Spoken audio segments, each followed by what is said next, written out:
So before we get rolling on this, I wanted to do some preliminary discussion because last time we had a class like this that majorly derailed, and I wanted to kind of get it back on the rails, okay? And so sometimes if you don't attend the class regularly, you might not be used to the goal of the class. And otherwise, I just think it sometimes might be good for me to have to do some reminders. So remember, the goal of unApologetic, this entire class, is to equip Christians with vital information in order to prepare them for going out into the world. So in this classroom, we might be blunt in here, but this doesn't mean we are saying to go out and be a jerk. Because when I'm talking bluntly in here about abortion, I'm talking to my people, right? I'm going to speak very frankly with you, but it doesn't mean you go out and you speak as frank as that. You have to adjust course to who you're talking to, okay? So these are things that I feel like should be commonsensical, but sometimes I think it gets a little missed. So don't be a jerk for Jesus, but at the same time, remember, the point of this class is I'm supposed to be able to speak frankly in here, and you guys take the information and utilize it the way that you see fit in your everyday situations, okay? So I am speaking to my people, and thus I will speak differently, which is part of me adjusting my course, right? So remember, we adjust course every day. So when I talk to my people, I'm going to speak differently than when I speak to not my people. Does that make sense? And people go, well, that's just being two-faced. No, that's being wise and having discretion, okay? I'm going to speak to my mom very differently than I'm going to speak to somebody else. Make sense? Because, your mom might whoop you. But anyway. So a couple examples as well. We all believe, for example, in here, that unbelievers are going to hell, right? That's something we all believe. So when I preach or we teach about the doctrine of hell, we take that pretty seriously. So when I'm over here like, this brings condemnation, and I speak very forwardly on the doctrine of hell, this does not mean suddenly that we go around telling all unbelievers bluntly, because we say it in church, you're going to hell, you're going to hell, and by the way, Andrew, you're definitely going to hell, and if you want to find out more, come to church, okay? That's not how you do it. So when I'm speaking bluntly in here, don't think it's because I'm trying to be heartless. I'm just trying to direct more the class in a pointed direction. Does that make sense? Okay. So another good example of this is when I say the overwhelming majority of abortions, which is the point of contention in the last class, when I say that the overwhelming majority of abortions are not due to the life of the mother, but for varying convenience reasons, this does not mean that this should be the way you deliver it each and every time, right? Does not mean that as soon as a woman is if a woman's in a really tough situation, you don't go, well, 86% of abortions are due to convenience. That's not the time to bring that up, right? The point was, if you notice last class, I said we're going to focus on statistics. The claim is abortions needed to be legal because of health of the mother. And the actual rebuttal is actually 86% of them is due to non-life of the mother, right? That's the point and when you bring that up. And somebody goes, well, it's because of life of the mother. You go, actually, no, the majority of them are not due to life of the mother scenarios. Not saying that they don't have tough situations, but I think you guys get the idea, right? That's the point. So we should, and then this is something that gets me in trouble a lot, but we shouldn't compromise truth for feelings either, right? If somebody asks you what the truth is, well, it might hurt your feelings, but I have a great story of a time. So my wife and I met in a deaf ministry, okay? So we both are fluent in sign language and all this stuff. I was the top of my class in sign language at the school. I was way ahead of everybody else. And because of that, instead of committing myself, I was lazy because I didn't have to try to be better than everybody. So I get to my final exam of my third year, just crushed it, and I was like, yep, nailed it. Another easy final exam in sign language under the belt. My professor asked me to stay, and then he proceeded to lecture me and berate me for being lazy, that I'm just skating by on talent alone, and basically not applying myself. And I could be a lot more if I applied myself. Now let me ask, do you think that conversation hurt my feelings? Yes. Was he right? Yes. He didn't compromise the truth for feelings. Does that make sense? So if we're in here going, oh, but that will make them feel bad, or I don't like how that makes me feel, that's fine. My job here isn't to try to help people with their feelings, it's to give truth, and then you guys, I'm hoping, have enough common sense to be able to take the truth and guide it in that situation while trying to keep that person's feelings in mind while also finding a way to deliver the truth. Make sense? Cool. So And here's the other thing. I'm just hoping you guys, all of us in here will have wisdom and discretion when presenting facts, but this doesn't mean you dilute it either. When presenting data, this is the other thing, and I saw this happen a couple weeks ago, and I've seen this happen at other times when I present certain data and when I teach this class, especially when I teach on pro-life. When presenting data, this does not mean somebody is cold or cruel, okay? There's this weird lie in our society today that as soon as you go, well, actually, statistically speaking, bam, bam, bam, bam. People start calling you mean and hateful, or they're saying you're just cold and cruel. Guys, numbers aren't cold or cruel. They're not nice either. They're just numbers, okay? They're very morally neutral. They just tell us a story. Does that make sense? So let's make sure we keep that in mind as we're going forward. So it's important to note that data or claims people are making and what reality is the focus. So this allows you to be properly equipped to destroy the lies of the devil as well, which is why it's important for you to know this information, right? So that way you guys can decimate lies. And also, some people are deceived. I mentioned this in our first classes. Some people are so deceived on this topic. And as soon as you start walking them through it, their eyes, you can start to see open, and they go, oh, I guess I haven't thought about this very hard. In fact, have you guys ever watched, it's like a 30, 40-minute documentary. It's called 180. You guys ever watch that? It's a pro-life apologetics. And it's like 30, 40 minutes. It's oh my gosh, he's like the Australian guy who runs around. What? Ray Comfort. New Zealand? Yeah. It's the same thing. No. What? Yeah, Ray Comfort. And it's a documentary called 180. And it's really funny. He asks people about the question of abortion. And they're, oh yeah, no, I'm pro-choice. And then he walks them through a bunch of different things. And then at the end they go, okay, yeah, this definitely gives me something to think about. Because a lot of people haven't thought about it. Right? I think you can get it on YouTube, the full thing now. Living Waters? Yep. It's super good. And it's like 30, 40 minutes, and it's really good. Just to see how he walks them through it. And he uses the Holocaust, which gets really cool. So here's the thing. And I saw this happen a couple weeks ago, and I've seen this happen when I bring this stuff up before, which is when you're bringing up statistics, people go, well, think about what you're going to make somebody feel like. Here's the thing. We do not ever, in apologetics, the whole point of apologetics is having a powerful, precise defense, right? You want to be as precise as possible. So we never want to sacrifice precision for feelings or comfort, okay? In fact, don't you think there's a certain comfort in being precise? Yeah. Like, once you embrace that and go, I want truth, that's when it starts clicking, okay? So this does not mean you go around to everyone and act arrogantly and continually condescend. Remember to be the salt of the earth, but be as wise as serpents. And at times you might be a lamb, and at times you might have to be a lion, okay? I expect you to adjust course. So do not derail. This also happened last class. And last class I was in here like, I don't know how to get this back on the rails without just like blasting multiple people in the room.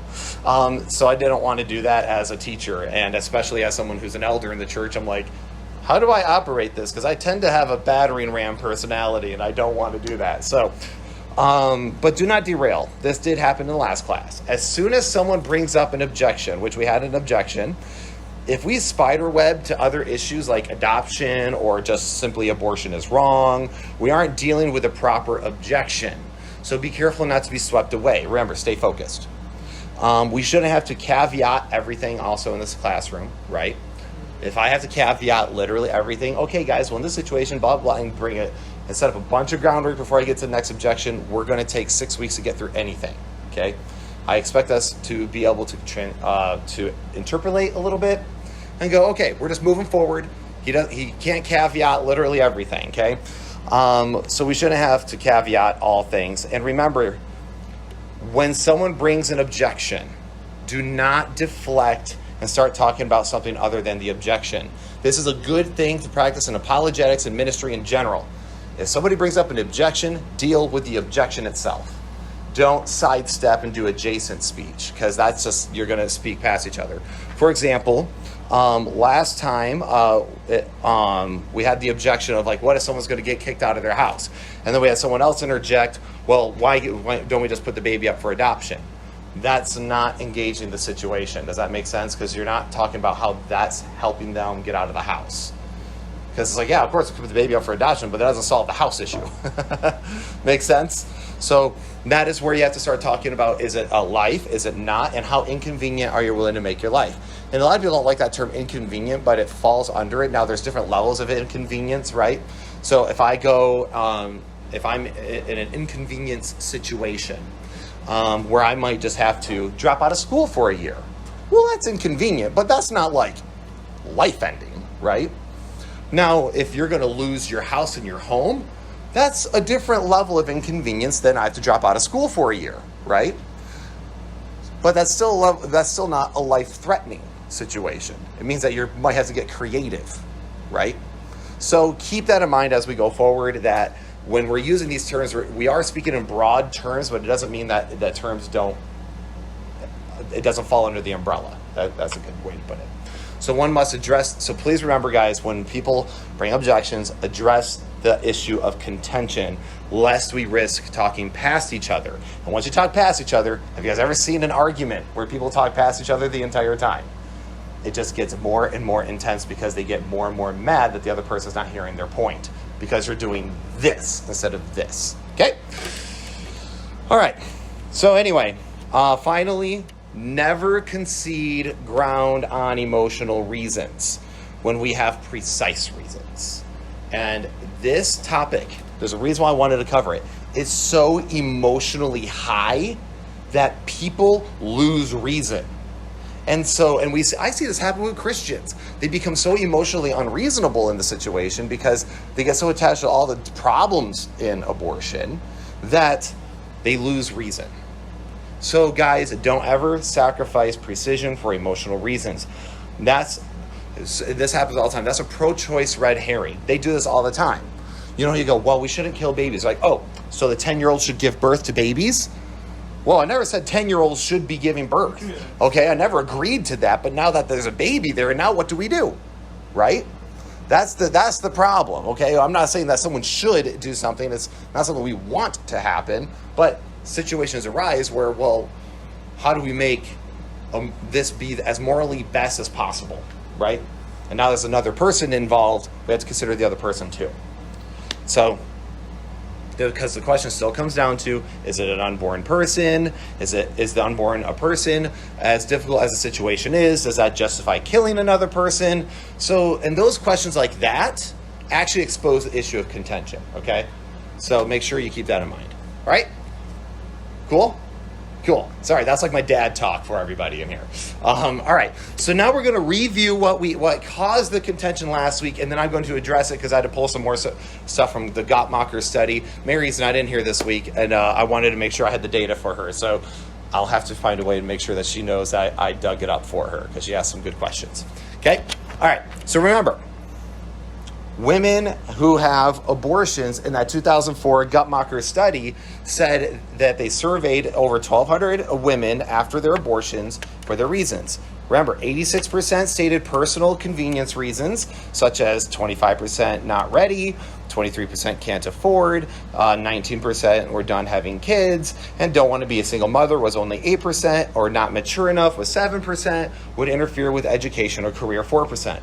Remember, what I was saying last time was the time you bring this up the most is when they're saying that abortion has to be because there's so many life of the mother situations, and that's why abortion is necessary. And then we can show that the vast majority of abortions are not due to life of the mother, right? Okay, that's the point of that. So again, it's not making a claim of extremes of convenience. Someone not thinking that they can afford a kid because they like to eat out a lot is different level of convenience than someone losing their place to live, okay? Still convenience, right? Not life of the mother situation. So inconvenience, the definition of it is actually trouble or difficulty caused to one's personal requirements or comfort. So you can see that when I was using that term 2 weeks ago, I'm using it correctly, okay? It's a personal requirement. Place to live is a personal requirement, right? So again, when people think that you're simplifying it or you're broad brushing, it's like, no, I'm actually using specific terms. You might not like how the term's used, but it is what it is. So the point of this is merely to dismantle abortions happen due to the health of the mother, okay? Now let's look at more of the reality of abortion. Let's look at the other part of that study. So why women have abortions in that same exact study, we're going to see that 4% were actually due to health problems. 3% due to fetal health problems, and less than 0.5% due to rape. So, 3% of health problems to the fetus, that is actually kind of alarming, because I don't know if you guys know how broad of a category that is. Health problems of the fetus. So my cousin, his name is Jacob, he's actually been here at church before. He was born with spina bifida, he walks around with braces, and when my aunt was told he was going to have spina bifida, the doctor suggested she has an abortion because he's never going to have a normal life because of health issues of the fetus. Now, is he 12 years old now and living a happy life and actually the happiest kid around despite spina bifida?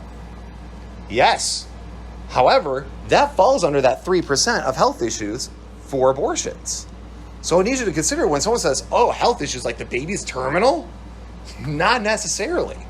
That is a broad category. Health issues. Well, define a health issue. Weren't you born with like a brain tumor or something? Yeah. Yeah.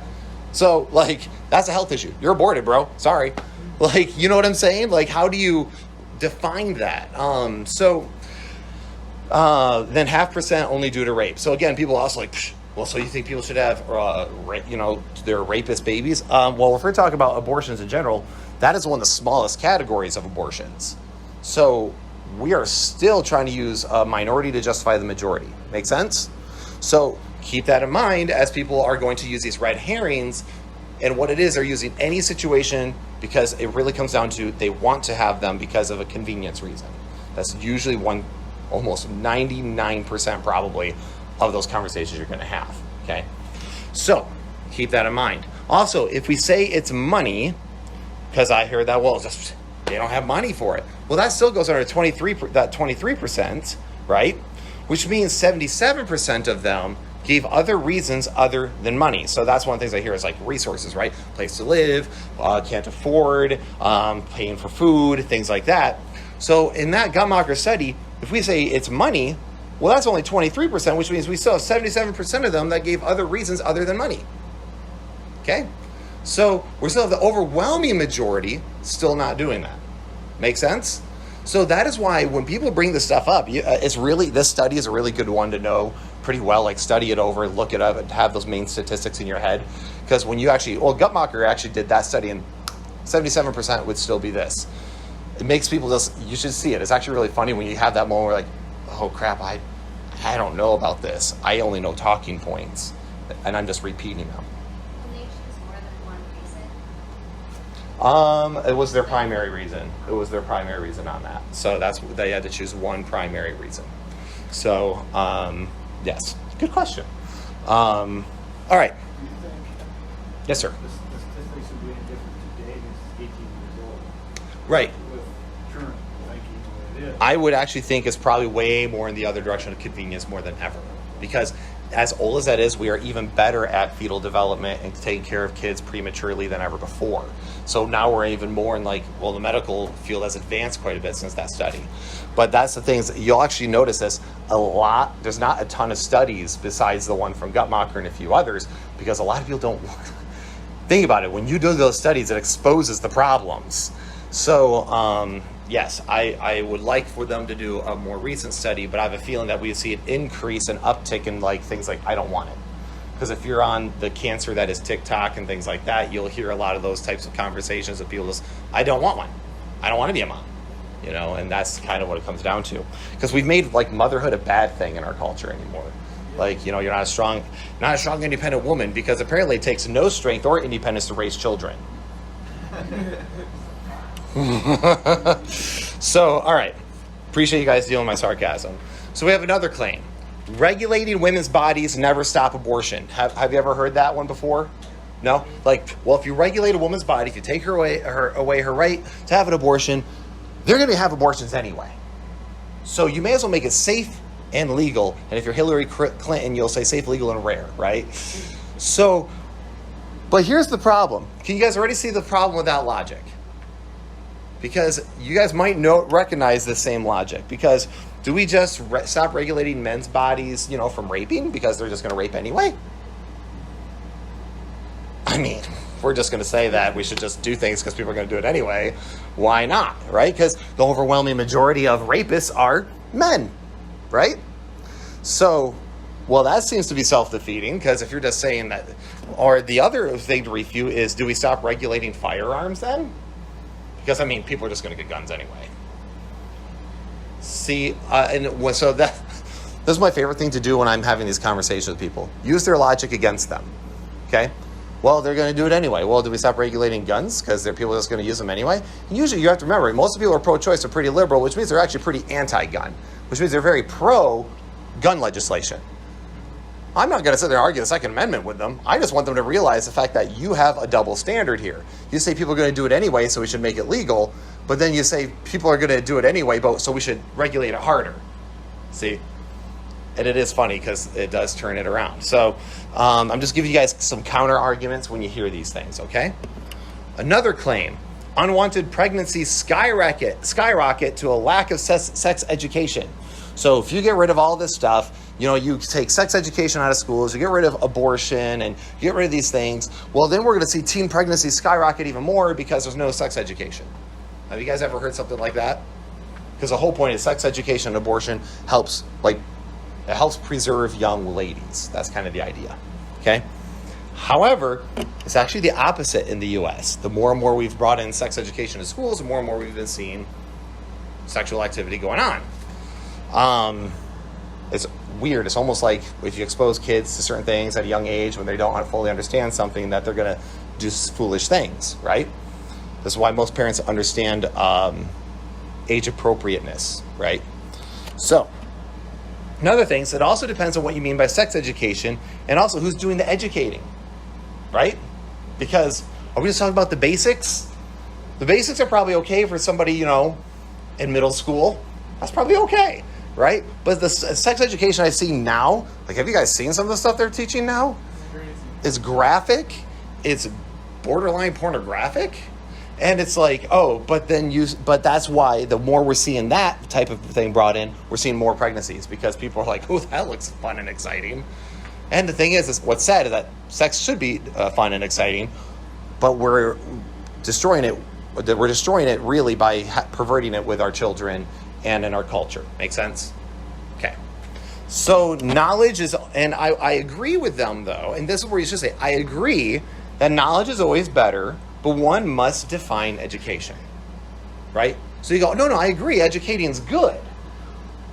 But what do you mean by educate? And how far are you willing to educate them? I can educate them, they can know the basics, they can know the biology, but also I don't need to show them, a video, right, of it either. There's a difference, right, of levels of education. I can teach somebody, for example, you could teach somebody about the Holocaust, right? But then there's a difference between explaining to, a first grader what Hitler did to these, and he killed a lot of Jews, and then making them watch Schindler's List, right? In first grade. There's a big difference, okay? So, that's when you start asking them, what do you mean by educate? And you'll notice that a lot of them can't define it. Yeah, and yes, Tiffany.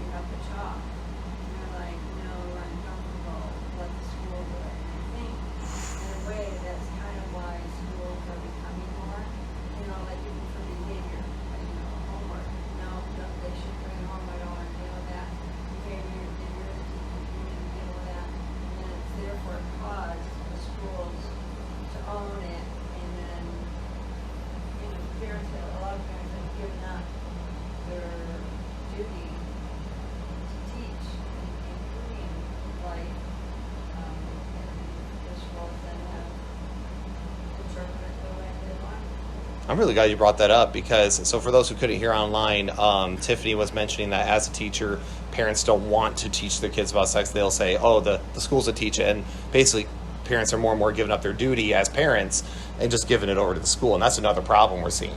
There's a lot of problems. That's the thing. Is you also notice the abortion discussion in general is connected to so many cultural problems. The school system and education being one of them.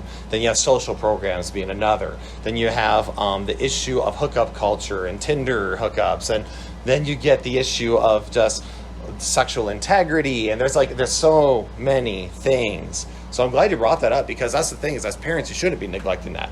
If you as a parent can't teach your kid about this, then who's going to? Do you want the world to? Because they will, but you're not going to like the result, right? I think the world is better than you. Yeah, you think the world's better than you.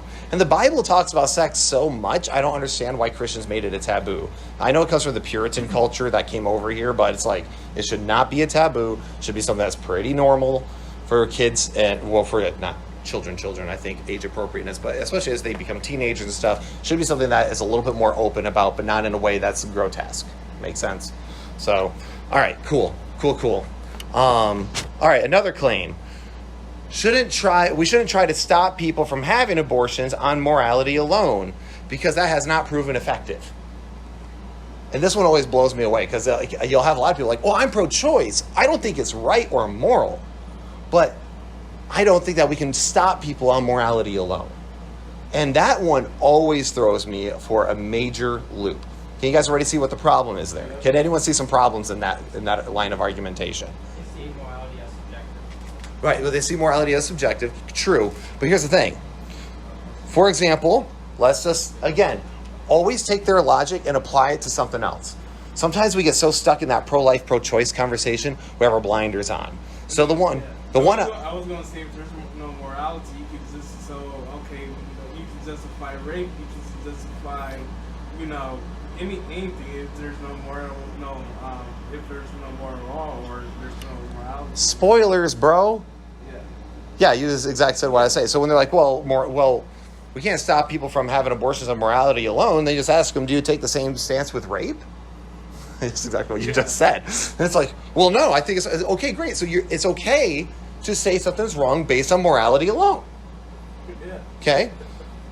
We don't need to get all sorts of scientific-y and try to parse out 14 different ways. No. If it's wrong, it's wrong. Okay? We can just say it's wrong. It's like saying, I know murder is not for me. I wouldn't be a killer, but it's okay for someone else to do it. I mean, and we're seeing that around the country as DAs are prosecuting any crime. Right. No, you're absolutely right. And we're seeing that more and more now. And we're almost using don't you know this? They're hurting. That's what I'm hearing. That's what, those people, even in the riots and stuff that were causing death and destruction, but they're just really hurting. And I'm like, it doesn't matter if they're hurting. They're burning down the city, or we should be prosecuting them. Morality alone is okay for something to be bad and to be illegal. We do it all the time. So we can do it with abortion too. Make sense? All right. Another claim, children that are poor have less of a chance of achieving important milestones. Have you heard this? Yep. Yeah. Well, think about it. If we make these kids be born in poverty, they're never going to have the opportunity to achieve these milestones, except for the fact that are milestones important? Because if they are, then if the child is aborted, they have 100% chance of not achieving literally any milestones. So, at least mine, I'm giving them a chance. Is it a small chance? Is it like a snowball chance in hell? Yes. But at least they have a chance, dang it. They have something to achieve. They have something to strive for. You see? So, you kind of want to take your arguments against them need to be trying to always rip the rug out from underneath the argument. Because most likely, and this kind of exposes just these claims alone and the rebuttals. This is why I say all the time, there's no consistent pro-choice argument. Because if you take the argument they use here and you apply it to anything else, we say it doesn't hold up. But suddenly when it comes to abortion, we try to make moral exceptions. As opposed to just going, well, wait, if we're trying to do this much gymnastics around to justify this, maybe we should stop just trying to justify it. Maybe it's just wrong. Okay, we'll put it over here with all the other bad categories. Now that because I hear this all the time too, and I actually heard it 2 weeks ago. People have this idea that, well, we can't separate the topic of abortion from things like resources and care, right? You can't separate them. But you can. It's like talking about illegal immigration versus our immigration process. There are two separate topics, whether we like it or not. They are two separate topics. Now, granted, does one, you could say, well, that one kind of impacts the other. Yeah, maybe a little, but it's still just because we haven't figured out the best way for resources doesn't mean we go, well, I guess since we haven't figured that out, we just let them kill them, right? One is not like the other. One's dealing with a life, one's dealing with lifestyle. Does that make sense? Well, one of them is at least living. Okay, that's where I'd go with that. But all right, so now let's talk about Margaret Sanger for a few minutes, and we're going to get into some other people. By the way, this class is going on longer than 2 or 3 weeks, like I was hoping. It's probably going to go on for a few more, so whatever. It's fine. Does anyone mind? Okay, cool. All right, so she said this: the minister's work is also important, and he should be trained, perhaps by the Federation, as to our ideals and the goal that we hope to reach. We do not want word to get out that we want to exterminate the Negro population, and the minister is the man who can straighten out that idea if it ever occurs to any one of their more rebellious members. Remember, Margaret Sanger is the founder of Planned Parenthood. Now, that, I don't know about you guys, but that sounds pretty racist, right? Now, the reason why she is saying this is because they were putting Planned Parenthoods, they're advocating for all these things in these inner city areas where there's a large black population, and we're essentially targeting the impoverished black community. And so she's going, whoa, we don't want the word to get out that that's what we're trying to do. So let's what? So let me write it down. So yeah, exactly. So let me write it down. Let's have somebody correct the record. You know, I just don't want people to make this false accusation, even though it's like, well, more and more shows the fact that she was. So anyway, many will say this was her just saying that she wants to avoid the suspicion of that being her mission. In other words, that she's trying to get rid of an accusation. But why would this be an accusation at all? Because they were actually targeting impoverished communities, primarily the black communities. So I hear this all the time. Well, black women are black single mothers are some of the most impoverished people in our country. If you get rid of abortion, you're just hurting them more. I'm like, well, that was Planned Parenthood's whole goal. Period. That was what they were trying to do. So it's not me being racist and trying to hurt these black women. It's actually these black women are being hurt by this system. So, actually, other fun facts. So, we hear this all the time that abortion is women's rights, looking out for women, right? That's what it is. However, due to sex-selective abortions, more girls are actually aborted more than boys, especially in places like China, which means it is hardly helpful nor empowering for women. You're actually killing more women because of abortion, okay? So abortions are, can you imagine that, by the way, just because you're a girl, you're more likely to be aborted in the womb? Like, you had zero control over that, but, oh, yep, we're just going to kill you. Abortions are even used, I don't know if you know this, to cure unwanted disabilities. In places like Iceland, they have actually made claim that they cured Down syndrome through abortions. So my next question is how is this any different than the Holocaust or any other eugenics program in general? Yeah, that's okay. I mean, Adolf Hitler doing the Jews a favor. Right. I mean, that's the thing. It's like, that's messed up, right? So, and most people, like, again, these are usually people who are like, oh, we need to look out for the impoverished. We need to look out for those who are less than us or who have less than us or are disabled. It's like, well, abortion is literally allowing the slaughter of people with disabilities. So, I don't know, stick that in your pipe and smoke it, I guess. How do you square that circle? Another thing, people advocating for a safe abortion fail to realize it is only safe for the mother, never the child. And that's another thing to bring up. Like, well, we just need to keep abortion safe. Okay, great. Safe for who? Just the mom, right? Because we're forgetting about the child involved. This is why I say the Christian view should always be, there's two lives here. We need to balance the two lives. And there's some other, I'm not in agreement with certain groups that are like, well, if it's life of the mother, she just needs to die. And hopefully the kid can live. Like, we can get the kid enough and she should just sacrifice herself. I don't think that's accurate. I think we should try to save both lives as much as possible. Okay? That's my view. So which means that if the child is killing the mom, we try to hold on to the baby as long as possible and try to save the baby. If we're unable to save the baby, that's a tragic loss, not something that we just cast away and say it was never human in the first place. Okay? So, and it's funny, if you use that logic, it actually throws people off because you're being consistent. And you're also not telling them that the life of the mother is nothing. You're saying it's important, but then you're also bringing up the value of the child, which is the thing they're trying to discredit. Okay? So you're agreeing with them that the life of the mother is important, and then you're just going, but what about this? And you'll find that's a very effective tactic, and I think it's a consistent one. Does that make sense? Okay. So, also, many people think that reducing poverty gets rid of abortions. We mentioned this earlier. However, the statistics on this are so mixed, but let me just give you a couple examples. In the USA, the 20.8% with a 20.8% abortion rate, Mexico has 1%. Which one do you think has more money? US, right? It's not even a question, right? The US GDP is about $15.68 trillion, which is 13 times more than Mexico. And the USA GDP per capita is about $45,000 a year, which is 3 times more than Mexico. Yeah, Mexico is one of the lowest abortion rates. I do not have that in here, but you can. Those are very recent. Me and Brian just put those together. That was for our data episode, but that's very, very recent. But everyone knows this. It's actually very well known that Mexico has super low abortion rates. There's a reason why. Because they're actually very Catholic down there, even with the cartels. I don't know how it all works, but it is actually a very low. But we have way more money, yet we have more abortions. It tells me that it's not money and resources that are always attached to abortions. Okay, that does tell me this. So does that make sense?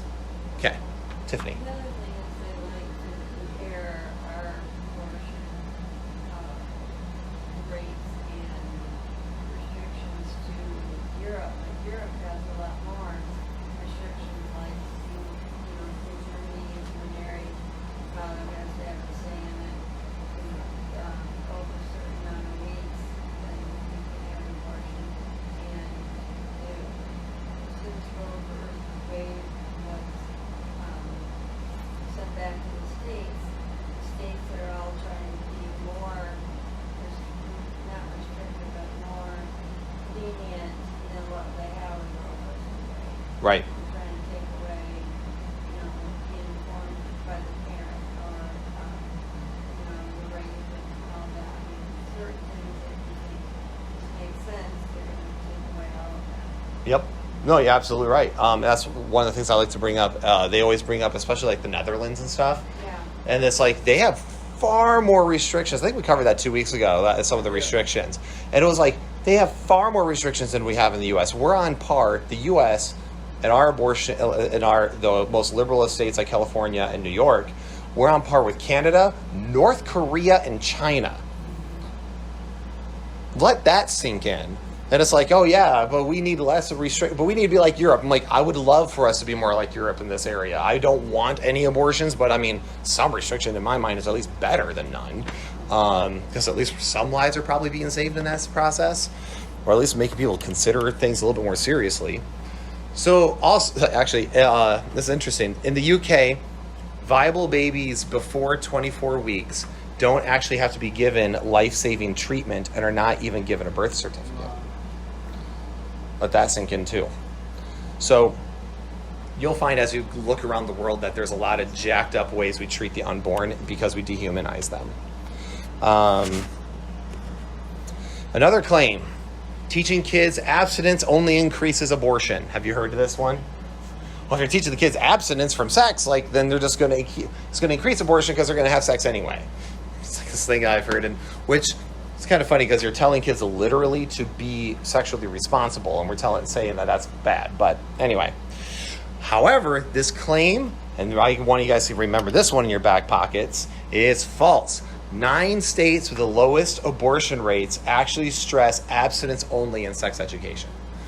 So, and no, Micah, before you ask, I do not have the list of the 9 states because I'm giving the overview. You like to do that. You can look them up on your own, okay? You'll look them up on your own. Last time he's like, can you get those for me? I'm like, look them up yourself. I'm compiling Teacher, it. man. I'm a student. That's how this is supposed to work. We're acting like you don't have Google, but okay. I don't. All right, so 14% of U.S. abortions are actually married women as well. So, again, if we're saying that abstinence only, well, obviously married women aren't abstinent usually if your marriage is healthy. But cohabitating women have abortion rates of 2 times the national average. So there's actually something to be mentioned here. So we're saying that abstinence only increases it, but we see the fact that actually cohabitating women, which means unmarried women, have 2 times more than the national average because they're not in a committed relationship, but they're sleeping with a man, and they get pregnant and they don't know what to do.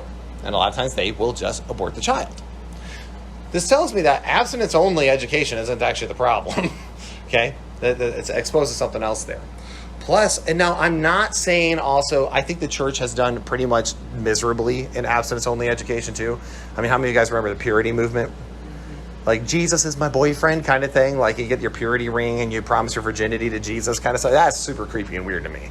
Like, I don't know if you guys remember that, but I'm like, that's weird. Like, no, I'm not saying that we should not teach, obviously, sexual abstinence, but I'm just like, I think there's a way to do it without, like, a purity ring. And also, I think when you call it your purity and you're really referring it to that, then it almost gives this idea, like, if you screw up, now you're just damaged goods, right?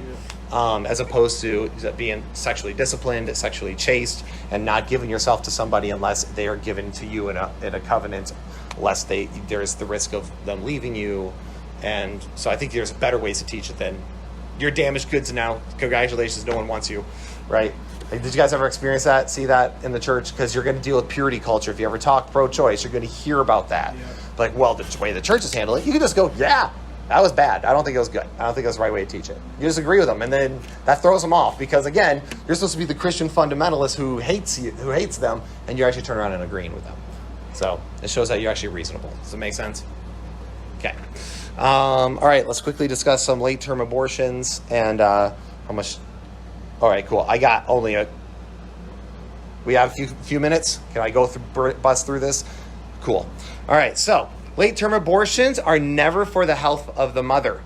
I want you guys to think late-term abortions are never for the health of the mother. There's no reason to ever abort a child in the 3rd trimester due to health reasons of the mother, as the child could easily be C-sectioned and oftentimes saved. There is no reason actually for one. And that actually really will irritate some people, but there isn't one. And I've asked multiple times and no one can ever give you one because there isn't one. You can eject the baby. Okay, my child was born in 9 minutes. That's an ejection handle, Brittany. Laugh all you want, but they rolled my wife out, and within 9 minutes, my baby was born. I'm like, you guys hit an ejection handle. That's all you did. You're like, all right, baby, bam. And how do you cut a baby out in 8 minutes? Like, it's just, wow. Anyway, so sometimes a child has a serious health issue, and parents say, I've heard this as well, they wish they aborted him rather than watching their child suffer for a few weeks to his own death, right? Have you heard that? Like, he was born with a horrible deficiency and we watched our child die. Would have rather just aborted him and saved him and us the pain. However, what they're really saying about this is that I wish I was spared the pain of watching my child suffer. Because no matter what, the child was going to suffer. If you aborted them, you know what that looks like? Ripping them limb from limb, sucking them down a tube, crushing skulls. The child's going to suffer. The difference is that you had to suffer alongside with your child. And that's really more of a selfish motivation, that you wanted to be spared any emotional torment. Does that make sense? So, and people don't like that conversation. That's a very real conversation to have. You just want your feelings spared. But instead of looking at like a curse, maybe you can also look at it as a little bit of a blessing. You got to meet your child, and your child got to know your love for them all the way to its deathbed. Maybe that's a good thing. And even though suffering hurts, right? So these are some things. You might have to do some reality checks with people. Now, finally, we're just going to finish up with some Margaret Sanger and quick things on Kermit Gosnell. So, Margaret Sanger again, no woman shall have the legal right to bear a child, and no man shall have the right to become a father without a permit for parenthood. So she thought you had to get licensed. You should get licensed to be a parent. Also, she said this: I accepted an invitation to talk to the women's branch of the Ku Klux Klan, I was escorted to the platform, was introduced, and began to speak. In the end, through simple illustrations, I believed I had accomplished my purpose, and a dozen invitations to speak to similar groups were proffered. And remember who's supposed to be the racist? She's speaking at Ku Klux Klan rallies and placing Planned Parenthoods in the middle of black communities, and then is like, well, not targeting black people. Okay. Sure. So Planned Parenthood was meant as a eugenics program and to prevent undesirables, which are her words, from breeding, mostly the poor, blacks, and the mentally ill. That is literally like that little white lady right there is basically the face of evil, okay? Abortion is far riskier and more harmful to women than pregnancy, okay? I want you guys to understand this as well. Abortion is actually very dangerous for women. Not only do some women die in abortions, but mentally it destroys them.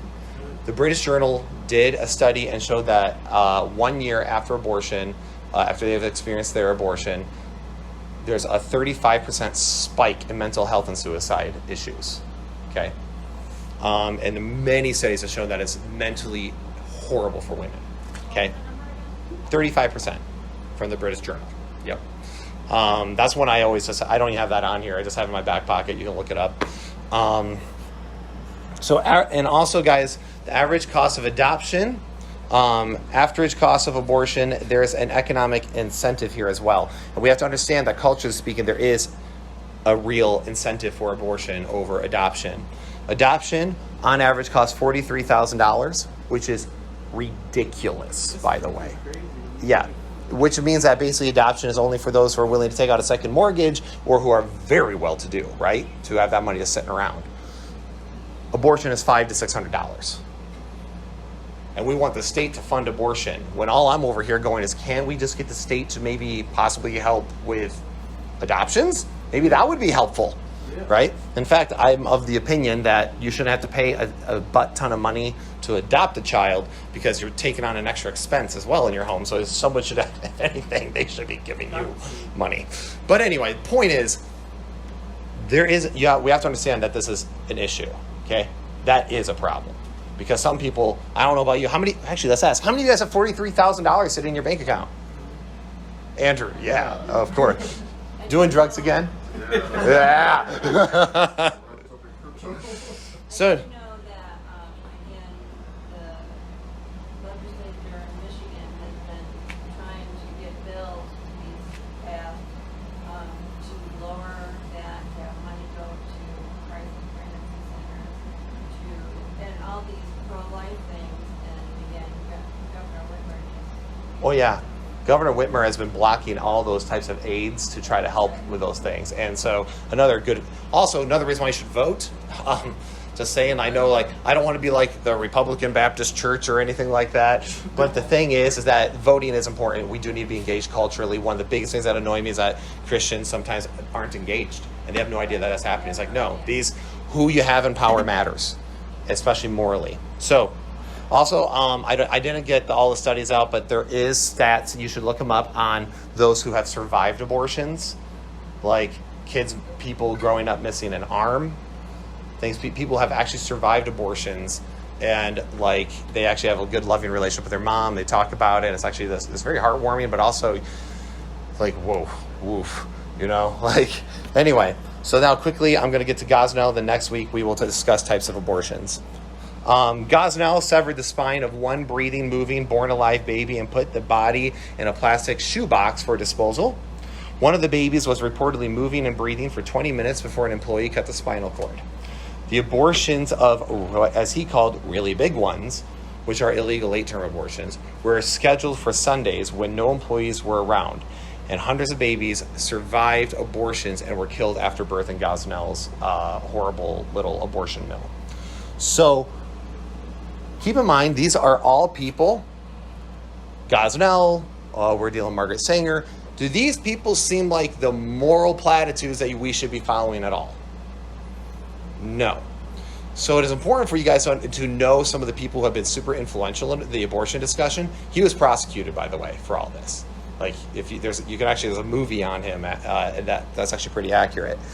he did horrible things. So when you look at the people who have pushed the movement the most, has gotten the most press, you will find most likely that there are things there that are really, really disturbing. And that should be a sign to you. So anyway, what we're going to do is next week, we're going to talk about types of abortion. And we're going to go through just the different ways they do abortions. And then we're going to talk about scripture, okay? And then we'll go through the different things that people say about parts in the Bible. And then hopefully I will end this by doing 21 responses to the 21 most popular pro-choice arguments.